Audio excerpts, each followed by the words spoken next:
Bienvenidos a la primera edición de nuestro podcast escolar Revueltas Silvestres. En esta ocasión vamos a hablar sobre la obra de Juan José Arreola.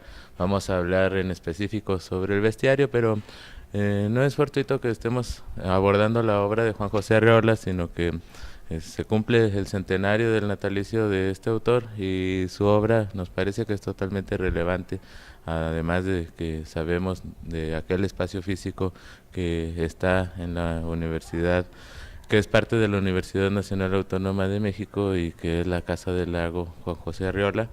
Y bueno, antes de iniciar este programa, que va a tener varias secciones, quiero mencionar brevemente un dato biográfico sobre Juan José Arreola y que es parte del prólogo del confabulario. Estos son estos textos que tenemos y que son parte del acervo de nuestra biblioteca Benito Juárez. Y bueno, sobre Juan José Arreola. Juan José Arreola nació en Ciudad Guzmán en 1918 y murió en Guadalajara en el 2001. Empezó a escribir a los 10 años. Tuvo los empleos más diversos: aprendiz de encuadernador, dependiente de tiendas de abarrotes, vendedor de tepache, peón de campo, periodista, cobrador y panadero, entre muchos otros. Estudió teatro en la Ciudad de México con Fernando Wagner, Javier Villaurrutia y Rodolfo Usigli. En 1944 fue becado para estudiar arte dramático en Francia, donde tuvo como maestros a Jean-Louis Barrault, Louis Jouvet y Pierre Renoir, entre otros. De regreso, trabajó como corrector en el Fondo de Cultura Económica. Impartió diversos talleres literarios que fueron decisivos para las nuevas generaciones de escritores. Su obra literaria está compuesta por Vara Invención, Confabulario, Bestiario, que fue publicado en 1952 y que es el texto sobre el cual vamos a estar charlando el día de hoy, y Palíndroma y la Feria, que es este texto publicado en 1971 y con el que ganó el premio Javier Villaurrutia. Está con nosotros además la compañera Alexia Yajaira Barrientos Rodríguez. Es una alumna de la biblioteca de la secundaria licenciado Benito Juárez. Ella actualmente cursa el tercer grado y está en el grupo F. Ella nació el 13 de febrero del 2004 aquí en la ciudad de Durango. Es escritora, es investigadora activa y también comparte el amor por la lectura con nosotros. Y bien, Alexa nos va a platicar un poco más sobre Juan José Arreola. Juan José Arreola se podría tomar como cualquier escritor, pero al conocerlo más de cerca nos podemos fijar en todas las cosas que hizo en su vida. Él tiene una personalidad muy definida y cuando hablaba se podría notar que tenía mucha seguridad, la cual cualquiera lo puede notar. En una de las muchas entrevistas que se le hizo, me llamó la atención la idea que él expresó.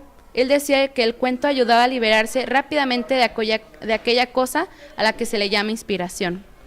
En lo personal lo llego a comprender plenamente, ya que uno podría hablar acerca de capítulos de alguna novela, de alguna pintura o de alguna otra arte, pero la mayoría de estas nos hacen tardar en terminarlas, o en muchos casos ni siquiera nos dejan expresarnos libremente.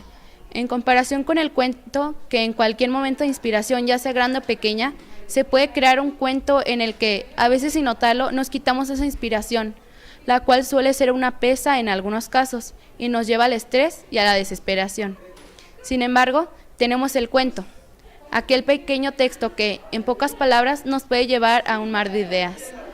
Juan José Arreola nos ayudó a ver esa liberación, y lo menos que podemos hacer es conmemorarlo con un gracias.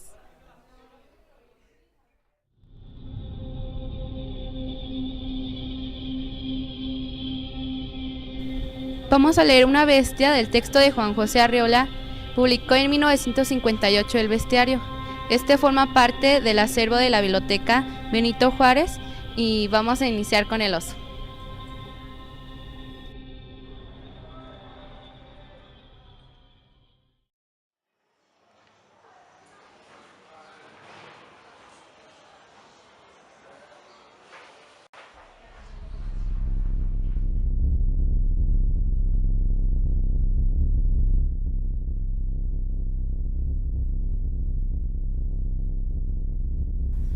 El oso. Entre la abierta hostilidad del lobo, por ejemplo, y la abyecta sumisión del mono, que es capaz de sentarse en familia a desayunar en nuestra mesa, existe la cordial mensura del oso que baila y monta en bicicleta, pero que puede excederse y triturarnos en el abrazo. Con él siempre es posible entablar amistad, guardando las distancias, si es que no llevamos un panal en la mano. Como su cabeza oscilante, el alma del oso vacila entre la esclavitud y la rebeldía. Señal de la condición es el pelaje, si blanco, sanguinaria, si negro, bondadosa. Por fortuna, el oso manifiesta sus diversos estados de ánimo con todos los matices del gris y del pardo. Quienes han encontrado un oso en el bosque saben que al vernos se pone de pie inmediatamente, con ademán de reconocimiento y saludo. El resto de la entrevista depende exclusivamente de nosotros. Si se trata de mujeres, nada hay que temer, ya que el oso tiene por ellas un respeto ancestral que delata claramente su condición de hombre primitivo. Por más adultos y atléticos que sean, conservan algo de bebé.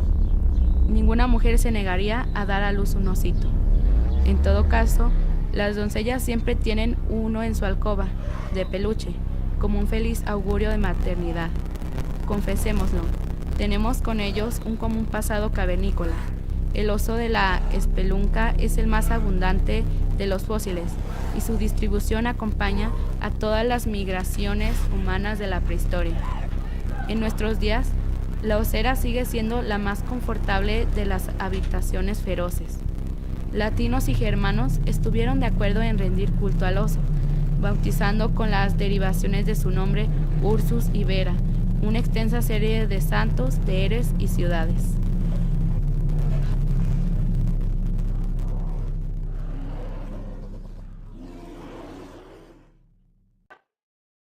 Julio Cortázar le hace una carta a Juan José Arreola en el que le presenta los posibles niveles de la lectura. El primero es leer, el segundo releer y el tercero superleer.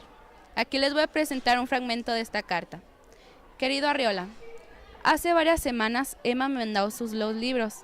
Al abrirlos me encontré con una dedicatoria que me llenaron de alegría. Pero todo eso no es nada al lado de la alegría de leer los cuentos.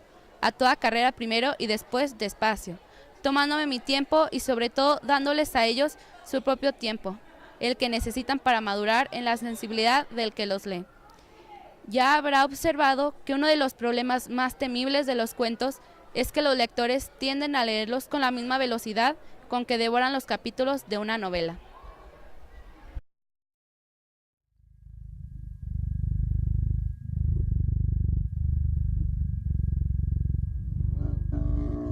Felinos.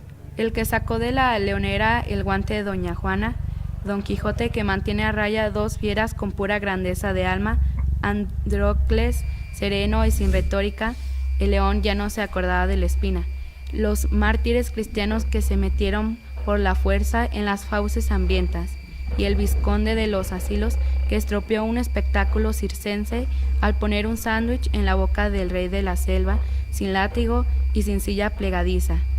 Han hecho del oficio de domador uno de los más desprestigiados en nuestros días. En realidad, el león sobrelleva a duras penas la terrible majestad de su aspecto. El cuerpo del edificio no corresponde a la fachada y es como su alma, bastante perruno y desmedrado. Sigue siendo un carnívoro gracias a ciertos súbditos que realizan para él oficio de verdugos. El león se presenta intempestivamente en los banquetes salvajes y a base de prestancia pone en fuga a los comensales. Luego devora solitario y lleno de remordimientos los restos de una presa que nunca captura personalmente. Si de ellos dependiera, todos los leones que ambulan por la selva estarían ya enjaulados, triturando fémures y costillares de caballo tras de innecesarios barrotes. En fin de cuentas, nunca son tan felices como al verse hechos de mármol y de bronce, estampados por lo menos en los alarmantes carteles del circo. La falta de melena hace que muchos felinos se busquen por sí mismos el sustento. De allí la innegable superioridad de tigres, panteras y leopardos, que a veces logran forjarse una leyenda atacando piezas de ganado mayor después de poner en fuga cobarde a los guardianes. Si no domesticamos a todos los felinos fue exclusivamente por razones de tamaño, utilidad y costo de mantenimiento. Nos hemos conformado con el gato, que come poco y que de vez en cuando se acuerda de su origen y nos da un leve arañazo.